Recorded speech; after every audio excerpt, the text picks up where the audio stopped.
Finding the time to sit down and play a video game is a luxury these days. So when a new game comes out, the biggest question on my mind is always the same. Is this game going to respect my time? Now, I've spent a lot of time digging through Reddit threads, YouTube reviews, developer interviews, and of course playing the game myself. So here's a quick review for people who love games but just don't have the time to play them all. Also, there are going to be no spoilers here. We'll keep the footage to the first few chapters to avoid showing anything major that may ruin the game for you.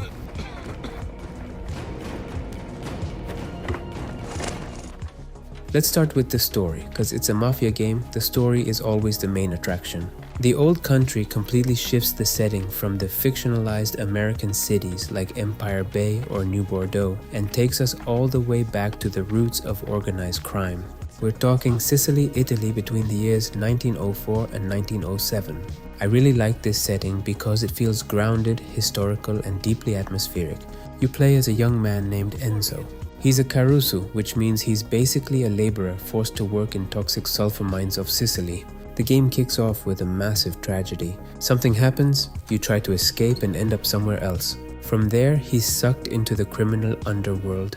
Not because he's greedy or ambitious, but simply because he wants to survive and escape his miserable life in the mines. He's taken under the wing of a rival gang, and the rest you just have to play to find out. Despite some pacing issues at the very end, I found the story to be incredibly impactful.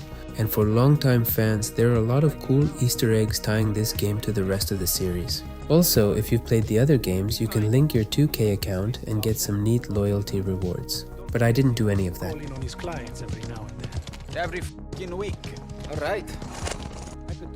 Okay, let's talk about how the game looks, because after more than 20 years, they've also made the jump to Unreal Engine 5. And let me tell you, the visual fidelity in this game is absolutely staggering. They specifically use Unreal Engine 5.4, which kinda helps a bit with the stuttering that usually plagues Unreal games, but we'll get to performance a bit later in the video.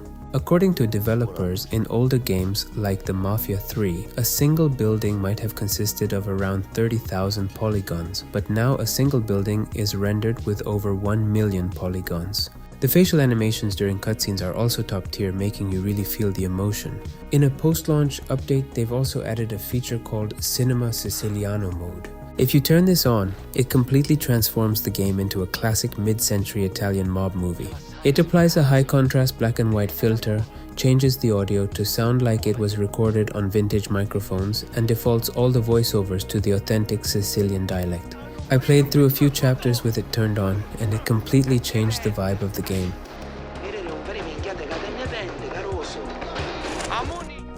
Alright, let's talk about its gameplay. It's a highly polished, linear, narrative-focused action adventure, which is what I love about it, especially after Mafia 3.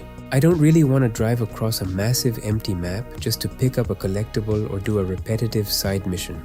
I want to jump in, push the story forward, and feel like I accomplished something in my 1-hour play session.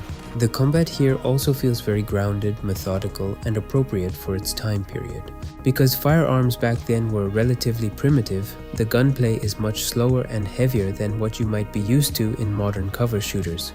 You'll be using classic era weapons like a sawed-off shotgun, which is absolutely devastating up close, a rifle for long-distance shots, and different kinds of pistols. I've heard some complaints that the gunplay feels a bit stiff or dated compared to modern standards, but honestly, I think it fits the historical context perfectly.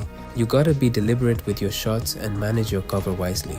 It's actually pretty fun, I had a blast. Another addition to the combat loop is the new knife fighting. You'll get to engage in these intense close quarters duels. You have to watch the enemy's movements, time your dodges, and strike when there's an opening. Sounds straightforward, but it was pretty fun. But I'll be honest with you guys, this mechanic gets a tad bit repetitive. A lot of boss fights rely heavily on this kinda scripted knife duels. It can feel a bit sluggish and generic after you've done it a dozen times, but it does add something extra to the combat that guns just can't replicate. There are also stealth mechanics. The game actually encourages you to thin out enemy numbers using silent chokeouts or faster stealth takedowns before the bullets start flying. But be warned, the enemy AI can be a little inconsistent, and getting caught sometimes leads to instant fail states, but it's very rare. And to customize your playstyle, there are also charms in the game. They basically provide passive bonuses like faster reloading, better knife durability, silent footsteps, or steadier aiming. You use the in-game currency to buy these upgrades from vendors, so it pays to take a few minutes to explore your surroundings and loot enemies. Finally, traversal is mostly done by driving cars and, for the first time in the franchise, horses.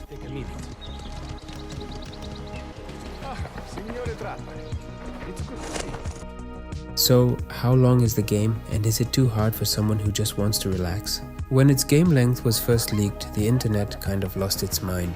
Some players actually threatened to boycott the game because they found out that campaign could be beaten in about 10.5 hours. I saw YouTube videos and Reddit threads filled with people raging about a $50 game being so short.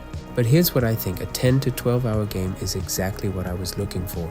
If you play at an average pace, taking your time to enjoy the scenery and maybe grab a few collectibles, you are looking at about 12.5 hours. And if you're a completionist who wants to find every single charm and secret, it will take you roughly 20+ hours. I would much rather play an incredibly tight, well-paced 12-hour campaign full of memorable characters and amazing set pieces than slog through a 50-hour open-world game that is completely devoid of any meaningful content.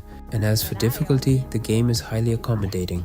You can choose from easy, medium, and hard. If you just want to experience the story without getting stuck on those repetitive knife fights, throw it on easy and enjoy the cinematic ride. But if you're a hardcore fan looking for a challenge, they also added a classic difficulty mode in a post-launch update. It strips away a lot of the hand-holding, makes enemies deadlier, and forces you to really master the cover mechanics and knife parries. But I played on medium difficulty and had a great time. Better get over there. Left, Enzo! Go! Head to the temple! Now let's get into the technical stuff. How does Mafia the Old Country perform on PC and what are the requirements? Since it uses Unreal Engine 5, if you're on an older rig, you'll definitely run into some trouble. Looking at real-world performance, even mid-range PCs have to put in some work. I read that some people even with 4070s or 7700 XTs while running at 1440p on high settings were just sitting around 60 FPS with very noticeable sudden drops down into the 40s when entering busy town areas. The game has DLSS4 with multi-frame generation, which is practically mandatory if you want smooth performance with the lumen lighting enabled. Another thing I have to point out that might annoy a few people, its save system. It doesn't allow you to manually save your game anywhere you want. Instead, the game relies entirely on an invisible autosave checkpoint system that only triggers when your current objective changes. But I didn't find it to be a big issue or anything. I'm sure you won't even notice it.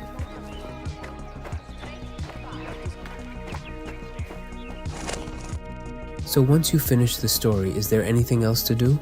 Well, they did release a free update called the Free Ride.